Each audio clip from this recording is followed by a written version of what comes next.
Mark learned how to survive on 4 hours of sleep and cold coffee. Life hadn't asked whether he was ready to be a single father, it had simply handed him the role and walked away. Every morning before dawn, he packed his son Leo's lunch, double-checking the note he slipped inside, "Dad loves you." Then he rushed to his first job, already calculating how late he would be for the second. The hospital bills lived in his jacket pocket like a quiet threat. Leo's condition wasn't life-ending, the doctors said, but treatment was expensive, and expensive was a word that echoed in Mark's mind every time he counted his remaining coins at night. He sold his car, then his watch. Pride went next. That evening, Mark sat on a park bench outside the metro station, hands wrapped around a paper cup of cheap coffee, watching strangers hurry past with places to go and people to meet. That's when the man approached him. Well-dressed, calm, too confident. "You look like someone who needs help," the man said casually, sitting beside him. Mark stiffened. "I'm fine." The man smiled as if he'd heard that lie many times before. "I can pay you," he said. "One evening. Easy work." Mark stood up to leave, but the next word stopped him cold. "Enough to cover your son's medical bills." Mark turned slowly. "You don't know anything about my son." "I know enough," the man replied, pulling out his phone and showing a number that made Mark's breath catch. The exact amount he owed the hospital. The deal was simple. A blind date. A woman his client wanted humiliated enough to never agree to another meeting.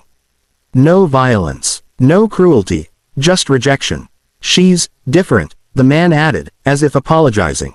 "Short. Blind. You just need to make her feel unwanted." Mark's stomach twisted. He imagined Leo's thin arms around his neck, the way his son smiled even on painful days. "This isn't who I am," Mark whispered. The man stood. "It's who you need to be.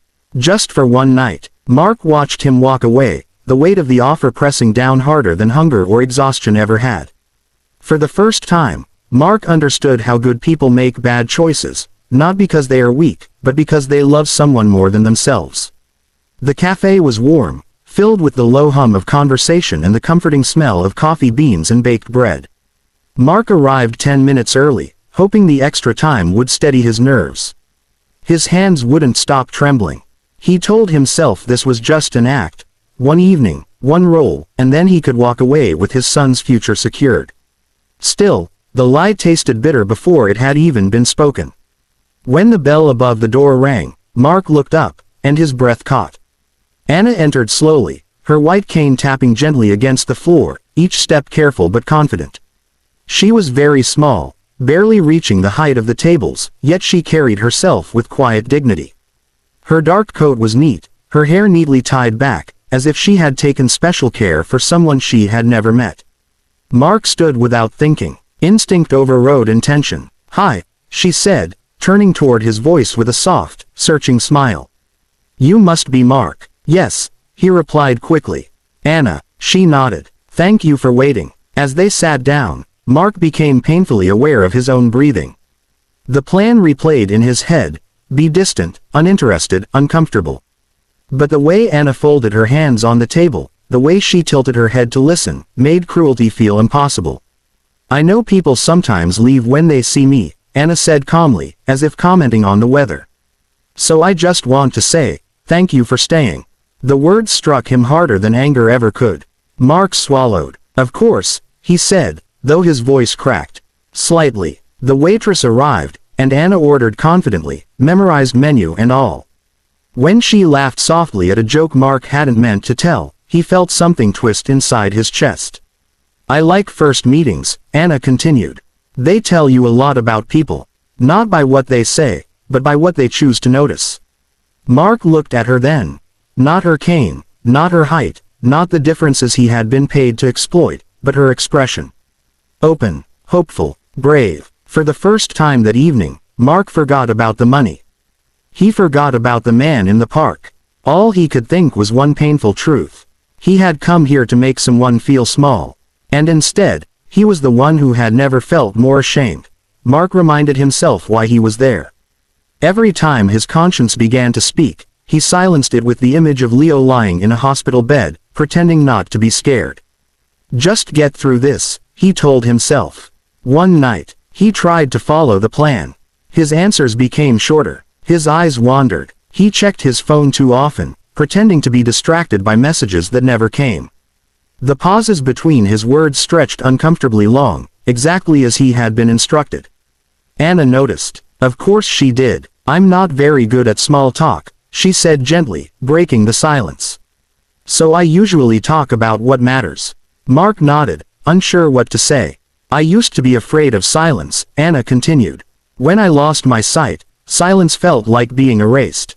But then I learned something. Listening can be a kind of seeing. Her voice was calm, without bitterness. Mark felt his chest tighten. She told him about the accident that took her vision, about learning to walk familiar streets again, about discovering music not as sound, but as space and emotion. She spoke of mornings when the world felt unbearably heavy, and of nights when hope was the only thing she could hold on to. People think blindness is darkness, she said softly. But the real darkness is when someone decides you no longer matter. Mark's phone slipped from his hand and hit the table. He didn't pick it up. He tried to steer the conversation away, but Anna asked questions, not invasive ones, just kind, human ones. You have a tired voice, she said. Are you taking care of someone? The question pierced straight through him. My son, Mark admitted before he could stop himself. He's sick. Anna's face changed. Not with pity, but understanding. Then you know, she said, what fear sounds like when it pretends to be strength. Mark looked at her, stunned. In all his exhaustion, no one had ever described him so accurately. I believe, Anna continued, that people are tested not by how they are treated, but by how they treat others when no one is watching. Mark felt the weight of the test pressing down on him. He had come to fail her. But with every word she spoke, he realized something terrifying and beautiful. The real test wasn't hers. It was his. Mark knew the moment he could no longer pretend. The weight in his chest had grown too heavy, pressing against every breath. Anna sat across from him, her hands resting calmly on the table, her attention fixed entirely on his voice. She could not see his face, but she sensed the storm behind his silence. Something's wrong, she said quietly. You don't have to tell me. But I can hear it. Mark let out a slow, broken laugh. I thought I could do this, he murmured. I really did. Anna tilted her head, listening. She didn't interrupt. She didn't rush him. That patience made the truth impossible to hold back. I wasn't supposed to like you, Mark said, his voice shaking. I wasn't even supposed to care. The words hung between them like fragile glass. There was a man, Mark continued.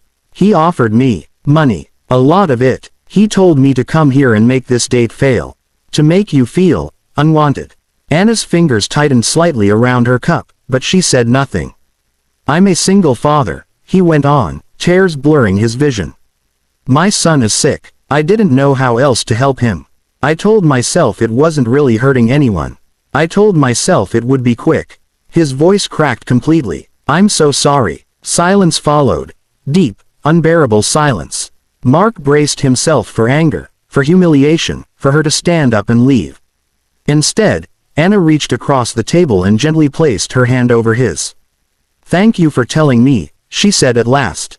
Mark looked up, stunned. You're not angry. I am hurt, she replied honestly.